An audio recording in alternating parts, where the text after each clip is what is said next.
Yes, I think so. Yeah. Has anyone else been affected by that bug?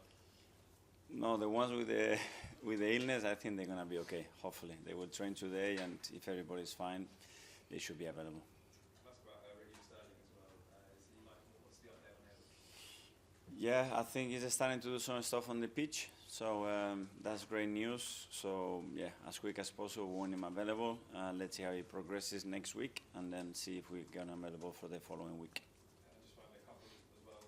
Ben White and Tommy Asu, how are they getting on? Ben is still a few weeks away, and Tommy again has done some stuff on the pitch, but now it's to see. Obviously, it's been a long-term injury, and we need to see how quickly he can progress and how Danny reacts. But hopefully, good.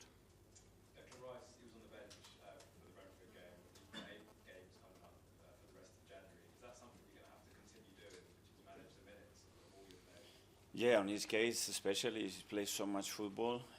We had 9 games in this period, in this month, and he has some niggles in the last few games. He had to come off, and yeah, we have to manage every player, and he's not an exception for sure. I think after the game against Brentford, you said you're really happy with the players that you have here.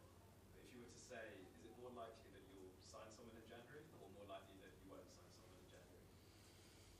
I don't know. Again, because the focus is with the players that we have. It's something extraordinary in the market that we can afford, and we believe that it's going to have a real impact in the team. We have to be open for that possibility always, because that's why we have the ability to change the squad, to improve the squad in the windows. But at the moment, the focus is what we have. In terms of what you do you see anyone maybe leaving this January? Someone like Kieran perhaps? What do you think is going to happen with him? Again, all the players that they are there, I just want to focus on performing and impacting the team. And if something happens there, we will assess it. Just finally, Ethan Waneri, it was a really impressive Yeah. performance from him against Brentford. Is he the most natural replacement, you think, for Bukayo Saka while he's out? I mean, he's a player can play in various positions. It's not a position that he's played a lot, to be fair, even when he was in the academy level. But yeah, he can adapt basically for the demands that we have in 2-3 positions, and I think he did really well there. Go to Nick from the Premier League. Hello. Good seeing you. Can I please ask you about Mikel Areta? The start of his journey at Arsenal wasn't easy, picked up an injury immediately, but since then he settled really well. Gives a really strong balance in midfield as well. How would you reflect the way he settled here and the value he gives in midfield? Yeah, well, we expected a very fast integration because he's playing the league, because he's such an intelligent and experienced player, and I think he fits very well our model. The thing is that, as you said, he had an injury.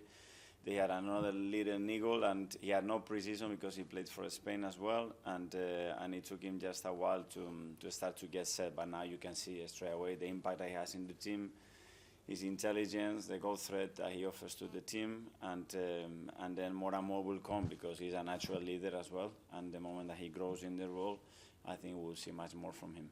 Can I please ask you about Gabriel Jesus? Another goal on Wednesday night. I was wondering when things were going well for him. He dealt with injuries, for example. How much belief he had to show in himself, and how much belief he had to show in him as well?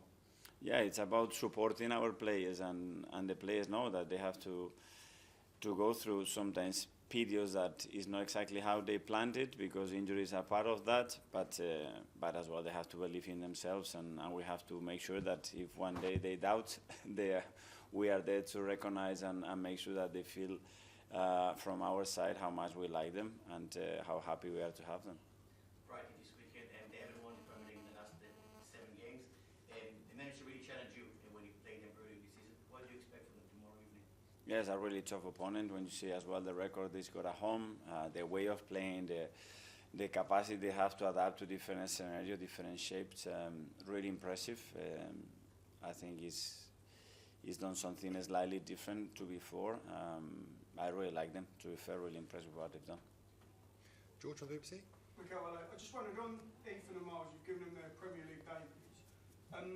Is that something you wanted to change at Arsenal, just giving more youth players as a target yourself this season, or has it just happened because of injuries? Or is that something you wanted to do as manager, is try and bring more players through from the academy? The first thing that we want is look in the academy. Can we get what we want in the academy? That's option number one. If we don't have it there, then we have to look elsewhere, or we have to develop our players to different positions and make them more versatile. We have to go in the market and recruit. And I think those two players, I think they are playing because they deserve, not because of injuries, because we had other options to play other players, and they are playing because they deserve to play. You come from probably the greatest academy in world football, and I'm not going to ask you to compare the two, Arsenal and Barcelona, but is there things you've taken from Barcelona that you've maybe tried to implement in Arsenal's academy with the help of the club? I would love, but the regulations here, unfortunately, are very different, and a lot of the things that, in my opinion, are, the most impactful things, we cannot do them here. And just how do you see Arsenal's academy developing with you as manager over the next year? What would you like to see? Many more coming through, and especially that they feel that they have a chance, and any moment, anybody, and the academy means players and staff, because the first thing we do with the staff is exactly the same, that everybody has the ambition, the purpose, and the intention to prepare and to show that any moment they can come and be part of our team. And is the future bright for the academy and the progress you hope coming through with the players you've got? I think so, and we have put a lot of work. Per and the team have done a lot of great work, and we are on it. We know the level, as well, and as well with the system that we have at the moment for where they are playing to where they have to come, the gap is huge. But we are trying to find ways to make sure that they can fulfill that gap as quick as possible. Ian, Talksport. Hi, how are you? Hi, Ian. Happy New Year. With PSR and not being able to spend lots of money, clubs, the academies are becoming more and more important. Is that another reason why you look to your academy, because it saves you having to go out and spend money that maybe Arsenal don't actually have? Well, regardless of the PSR, that's the first intention that we always had.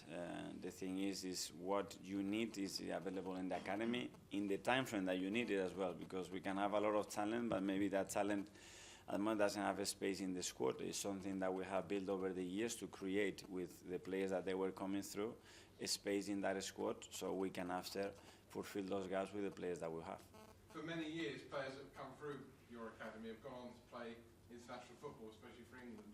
People are beginning to already say about Lewis Skelly going on and being, especially as England haven't got a whole load of left backs. Would you say that this year, 2025, is a massive year for not only for Arsenal, but possibly for England? No, I think the focus has to be establishing, first of all, as a first team player and performing at the highest level, and things will happen naturally if they have to happen. Is he good enough though? I don't know, till you play at that level, you cannot say, And now is we have to prove is every single day, every training session here, are you good enough to sustain that level consistently? That's the objective. And the Premier League, finally, the Premier League table would suggest already it's either you or Liverpool that's going to win it. Chelsea have dropped 10 points behind with respect. I think Forest are way back as well. Does that create extra pressure from you? And how much do you gain from the last 2 years where you were in a two-team race with City that maybe you can hunt down Liverpool? What we have to be is show the same level of consistency and a bit more, because the last year we have been the best team in the league, broken various records, and still haven't won a major trophy. So something is missing, and it can be very tiny, it's small details. You can pick up certain games, certain situations, but at the end is that we are so close, and we just need to flick that coin to the other side to make it happen. And that's only going to happen if we do what we have to do and what we can control. The rest is out of our hands. Good luck. Thank you. Art Athletic. Hi, Mikel. Hi. Just on Ethan and Gabriel Martinelli, obviously two different types of profiles to play on the right, and I was wondering, with loads of games coming in January, would there be times where you might still go to Gabriel Martinelli off the right because of what he can offer there compared to Ethan being quite different? Yeah. So I said it, I think, on day one when Bukayo got injured. I think it's going to be a lot of different options, and especially with the amount of games that we have, there's no one player going to play 9 games in a row in that position. It's impossible. So we will look at that. We'll look at the opposition as well, because especially the way they defend, the way they occupy spaces, one day A natural footed or inverted footed, it will be more. We need more threat. We need more players' feet and rotations in that unit. In relation to that, we'll make decisions and as well players' performance. That's simple. Yeah, and on Martinelli, I know you mentioned the Everton game last season, the last game, but he had a few games there a few seasons ago. I don't know if you'd look to those as reference as well or not, because I guess the spaces teams give you now are quite different to the spaces they gave you then, or would that not come into your mind? Yes, of course, we look at a lot of things. The more recent one as well is when he had to play at Palace, and he played and Palace defended with a back five and quite deep as well, and he produced an assist and a goal coming from that position. So options are great. Gary can play, Rush is available. Obviously, he fits it really, really well. We have other options as well. Tom, Football London. Hi. If you win tomorrow, you'll be 2 points better off after 20 games compared to last season. Do you get the sense that your team's performing to a higher level this time around? To a higher level, yes, and especially to a higher level with a lot of very different circumstances and challenges that we had last year. That's why I think we have made big improvements in that sense. At the same time last year, it would have been fourth place, you were sitting, it'll be second this time around, but the gap is actually bigger to the top because Liverpool had such an impressive start. That gap, do you look at that as motivation, or do you try and put that out of the team's mind and just focus more internally? Yeah, we don't know, and this can fluctuate any week. So again, sounds boring, but it's about our performance and looking after ourselves, the thing that we can control and keep evolving and improving. And if we perform at the level that we are doing, we win a lot of games. But the reality that every game for everybody is a massive challenge. Simon, Standard. Mikel, just on Ben, it sounded fairly positive. Is there a chance he could be back playing before the end of this month? It might be a possibility, but obviously he hasn't done anything yet with the team. The knee looks good. He's reacted really well. The first few weeks, it's everything going smoothly, and now, he needs to start to load in that knee. He needs to start to get through many more things that up to now he hasn't been able to do, but hopefully he's good. His work ethic is unbelievable. Naturally, he's a really gifted player, so I'm very positive that we're going to have him quite early, but I don't know when. And just ask you one on Jorginho and Thomas, obviously both out of contract at the end of the season. What's the sort of situation there? Is it concerns you that they can now talk to foreign clubs, and can you envisage a world where you would lose both of them for free in the summer? Well, when that situation is there in their contract, that's a possibility. It's close communication with them to understand as well what their idea is, what they want to do, express as well our intentions, and then let's decide for everybody what is the best option there. But it's two players that I am very, very happy with, that they are such a value in the squad, and when I want to keep them as well with the right mind frame, because the most important part of the season is coming now. James, ESPN. Just following on from that, I'm guessing from the way you're talking, you want to keep them both next season. What I can say is that it's not about what I want, it's about what those players had in their minds as well, and their situations. And I don't want to start to have these conversations now. I want to have this conversation much later, because the focus now has to be on what we have to do in the season. They can understand the intentions, and then we'll see what we can do. You said earlier that, right, you've been so close the last couple of years, and perhaps something's slightly missing. But there is this idea among some supporters that to win the league, you've got to go and sign a striker this month. Do you feel that's too simplistic, given the number of goals you scored last season and how well the team's played? Well, I don't know. Obviously, it can be a perception, it can be a reality. Signing somebody is not enough, that's for sure, because that signing has to score then how many goals? It has to happen a lot of things. Sign and then score 20 goals from here to the end, and then do you have a better chance? Maybe yes, I don't know. But I'm very happy with the players that we have. I mean, when we look at the amount of goals that we have scored as well, it's more than enough to win a Premier League at our numbers as well. But the reality is that somebody is doing more. That's life, so we have to be better. Do you think people also have to be a bit realistic about what's possible in January, because it is quite a difficult market?